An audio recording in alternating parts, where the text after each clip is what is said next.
नाफरमानी की। तो आप सल्लल्लाहु अलैहि वसल्लम हमेशा मुसलमानों को, सहाबाए किराम को ये हुक्म फरमाते थे कि खालिफुल यहूद, यहूदियों की मुखालफत करो। और एक मरतबा आप सल्लल्लाहु अलैहि वसल्लम ने ये बात इरशाद फरमाई, खालिफुल यहूद, यहूदियों की मुखालफत करो, फ़इन्नहुम ला युसल्लूना फ़ी निआलिहिम वला खिफ़ाफ़िहिम, कि वो अपने जूतों और अपने मोज़ों में नमाज नहीं पढ़ते। तो ये एक सुन्नत है कि हम भी कभी कभार अगर हमें ज़रूरत महसूस हो तो हम जूते में नमाज पढ़ लें। लेकिन आजकल क्या ये मुमकिन है कि मस्जिदें हमारी फर्निश्ड हैं और उसमें कारपेट और कालीन बिछा होता है, तो क्या हम जूते के साथ नमाज पढ़ सकते हैं? तो ये मस्जिदों में मुमकिन नहीं है।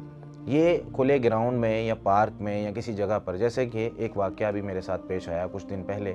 मुझे एक जगह नमाज जनाजा पढ़ने का इत्तेफाक हुआ, तो वो नमाज मगरिब के फ़ौरन बाद था।